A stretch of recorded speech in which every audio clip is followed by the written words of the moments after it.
আসসালামু আলাইকুম। আমন্ত্রণ বাংলা ভিশন সংবাদে আপনাদের সাথে আছি রোকসানা মিম। কোটা আন্দোলনে করণীয় ঠিক করতে ঢাকা বিশ্ববিদ্যালয়ের সর্বোচ্চ নীতি নির্ধারণী ফোরাম সিন্ডিকেটের জরুরি সভা ডাকা হয়েছে। সকাল 10টায় বিশ্ববিদ্যালয়ের প্রশাসনিক ভবনে উপাচার্যের নেতৃত্বে বৈঠক শুরু হয়। চলমান পরিস্থিতিতে শিক্ষার্থীদের নিরাপত্তার বিষয়টি মাথায় রেখে দেশের সব সরকারি বেসরকারি বিশ্ববিদ্যালয়ের শিক্ষা কার্যক্রম বন্ধ ঘোষণা করেছে বিশ্ববিদ্যালয় মঞ্জুরি কমিশন ইউজিসি। সেই সাথে আবাসিক হল ছাড়ারও নির্দেশ দেওয়া হয়েছে। এরপরে সার্বিক পরিস্থিতি নিয়ে উপাচার্যের কার্যালয়ে বিশেষ বৈঠকে বসেছে বিশ্ববিদ্যালয়ের সিন্ডিকেট। অপ্রীতিকর পরিস্থিতি এড়াতে পুরো বিশ্ববিদ্যালয় এলাকায় মোতায়েন রয়েছে পুলিশ ও বিজিবি। সকাল থেকেই কিছু শিক্ষার্থীকে ব্যাগ নিয়ে হল ছাড়তে দেখা গেছে। আজ 10 মুহররম, পবিত্র আশুরা। বিশ্বজুড়ে মুসলমানদের জন্য অত্যন্ত সুখবহ একটি দিন। যথাযোগ্য ধর্মীয় মর্যাদা ও ভাব গাম্ভীর্যপূর্ণ পরিবেশে নানা কর্মসূচির মধ্য দিয়ে দিনটি পালিত হচ্ছে। হিজরি বর্ষের প্রথম মাস মুহররমের 10 তারিখ পবিত্র আশুরা হিসেবে পালিত হয়ে আসছে। মহান আল্লাহর রহমত ও ক্ষমা পাওয়ার আশায় ধর্মপ্রাণ মুসলমানরা নফল রোজা, নামাজ, দান, খয়রাত ও জিকির আজকারের মধ্য দিয়ে দিনটি পালন করেন। হিজরি 61 সনের 10 মুহররম সত্য ও ন্যায়ের পক্ষে যুদ্ধ করতে গিয়ে মহানবী হযরত মুহাম্মদ সাল্লাল্লাহু আলাইহি সাল্লামের দৌহিত্র হযরত ইমাম হুসাইন রাদিয়াল্লাহু আলাইহি সাল্লাম এবং তার পরিবারের সদস্যরা কারবালার প্রান্তরে ফোরাত নদীর তীরে নির্মমভাবে শহীদ হন। কারবালার এই শোকাবহ ঘটনা অন্যায় ও অত্যাচারের বিরুদ্ধে সোচ্চার হতে অনুপ্রেরণা যোগায়। শিয়া সম্প্রদায় তাজিয়া মিছিল সহ বিভিন্ন কর্মসূচির মধ্য দিয়ে দিনটি পালন করেন। পবিত্র আশুরা উপলক্ষে আলাদা আলাদা বাণী দিয়েছেন রাষ্ট্রপতি ও প্রধানমন্ত্রী। দর্শক, পবিত্র আশুরা উপলক্ষে শিয়া সম্প্রদায়ের তাজিয়া মিছিলের খবর সংগ্রহে রয়েছেন সহকর্মী মামুন আব্দুল্লাহ। সরাসরি চলে যাচ্ছি তার কাছে। মামুন, হোসনি দালাল থেকে তাজিয়া মিছিলের আয়োজন কেমন দেখছেন? হ্যাঁ মিম, আপনি জানেন যে মুহররম, আশুরা এবং কারবালা একটির সাথে আরেকটি ওতপ্রোতভাবে জড়িত এবং এই দিনটিতে মুসলমানরা বিশেষ গুরুত্ব দিয়ে থাকেন। বিশেষ করে বাংলাদেশে আসলে শিয়া সম্প্রদায় যারা আছেন, এই পুরান ঢাকায় যাদের বেশি অবস্থান, তারা হোসনি দালান থেকে শুরু করে তাদের যে তাজিয়া মিছিল সেটি বের করেন। ঠিক সকাল আপনার 10:45টার দিকে তারা সেই মিছিলটি শুরু করেছে এবং সেখান থেকে তারা এই এতিমখানা মোড় হয়ে তারা নিউ মার্কেট থেকে শুরু করে সায়েন্স ল্যাবে তারা এটি ঘুরবে। একই সাথে আপনাকে বলে রাখি যে কারবালার সাথে মুসলমানদের একটি সম্পর্ক রয়েছে। আপনি জানেন যে ইমাম হোসেন রাদিয়াল্লাহু তাআলা আনহুকে নির্মমভাবে, তার পরিবার সহ 72 জন সদস্যকে যে নির্মমভাবে হত্যা করা হয়েছিল, সেখান থেকে মুসলমানরা যে শিক্ষা নিয়ে সত্য, ন্যায় এবং আপনার তাদের যে সত্য এবং ন্যায়ের যে প্রতিষ্ঠার জন্য আত্মত্যাগ, সেটিকে শিক্ষা হিসেবে নেওয়ার জন্যই মূলত যারা সচেতন আছেন তারা সেটিকে বলছেন।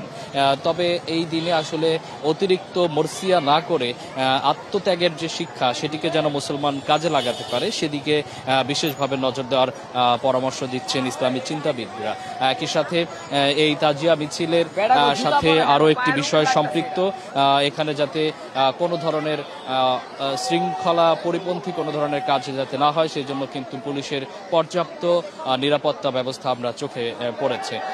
এই তাজিয়া মিছিল সাথে আর একটা বিষয় আপনাকে বলে রাখি, মুহররমের সাথে পৃথিবী সৃষ্টি থেকে শুরু করে সব নবী রাসূলের সাথে, হযরত আদম আলাইহিস সালাম থেকে শুরু করে শেষ নবী হযরত মুহাম্মদ সাল্লাল্লাহু আলাইহি ওয়াসাল্লাম এবং পৃথিবী ধ্বংসের যে সম্পর্ক, সবকিছু কিন্তু এই মুহররমের সাথে সম্পৃক্ত। এই মুহররমের শিক্ষা, যেটি প্রকৃত শিক্ষা, সেই শিক্ষা নিয়ে, আত্মত্যাগের শিক্ষা নিয়ে, সত্য এবং ন্যায় প্রতিষ্ঠার শিক্ষা নিয়ে মুসলমানরা এগিয়ে যাবে, এমনটাই আসলে মনে করছেন এখানকার সচেতন যারা নাগরিক আছেন তারা। তো এই ছিল মিম আমার কাছে তাজিয়া মিছিল থেকে সবশেষ পরিস্থিতি। দর্শক, পবিত্র আশুরার খবর জানাচ্ছিলেন আমাদের সহকর্মী মামুন আব্দুল্লাহ। নদ নদীর পানি কমতে থাকায় দেশের বিভিন্ন জায়গায় বন্যা পরিস্থিতির কিছুটা উন্নতি হয়েছে, তবে শুরু হয়েছে তীব্র নদী ভাঙন। টাঙ্গাইলের সব নদীর পানি কমেছে। যমুনা, ধলেশ্বরীর পানি বিপদসীমার নিচ দিয়ে বইলেও ঝিনাই নদীর পানি বিপদসীমার উপর দিয়ে প্রবাহিত হচ্ছে। বন্যার পানি কমার সাথে সাথে শুরু হয়েছে নদী ভাঙন। 6টি উপজেলার চরাঞ্চল এবং নিম্নাঞ্চলের কয়েকটি স্থানে বাড়িঘর ও ফসলি জমি নদী গর্ভে বিলীন হয়েছে। বন্ধ রয়েছে শিক্ষা প্রতিষ্ঠান। সরকারি বেসরকারি ত্রাণ সহায়তার দিকে তাকিয়ে বানভাসীরা। বিষমুক্ত ফল ও সবজির উৎপাদন বাড়াতে চট্টগ্রামের রাসায়নিক সারের পরিবর্তে ট্রাইকো কম্পোস্ট ও ভার্মি কম্পোস্ট জৈব সার ব্যবহার করছে কৃষকরা। এই সার ব্যবহারে কমেছে পোকার উৎপাতও। কম খরচে বেশি ফলন পাচ্ছে তারা। চট্টগ্রাম থেকে নাসির উদ্দিনের রিপোর্ট। আধুনিক কৃষিতে রাসায়নিক সারের ব্যবহারে পোকার উৎপাদ বৃদ্ধির সাথে কমেছে জমির উর্বরতা। ক্ষতিকর সারের ব্যবহার কমাতে উদ্যোগ নিয়েছে চট্টগ্রামের কৃষি বিভাগ। তৈরি হয়েছে প্রায় 200 উদ্যোক্তা। তাদের মধ্যে রয়েছেন রামগড়ের বিদেশ ফেরত মোহাম্মদ খোরশেদ আলম ও আবুল কালাম আজাদ। তৈরি করেছেন জৈব সার, ডার্মা পাউডার, গোবর, কলাগাছ, কচুরিপানা, ডিমের খোসা সহ 13টি উপাদান একত্রে রাখা হয় শেডে।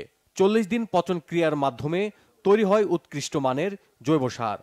কিলো গোবর, চিংকুচি ব্যবহার করেছি, হাড়গুঁড়া ব্যবহার করেছি, এক্সেল পাউডার ব্যবহার করেছি, তারপরে আমরা এখানে ট্রাইকোডার্মা পাউডারটা ব্যবহার করেছি, তারপরে ব্যবহার করেছি কচুরিপানা, কলা গাছ। পরিবেশ বান্ধব এবং নিরাপদ এ সার ব্যবহারে বেড়েছে জমির উর্বরতা। বেশি ফলনে লাভবান হচ্ছে কৃষক। বাড়ির কাছে পাইতেছি জৈব সারটা জমিনের খুবই উপকার হয়, এতে ফলন ভালো হয়।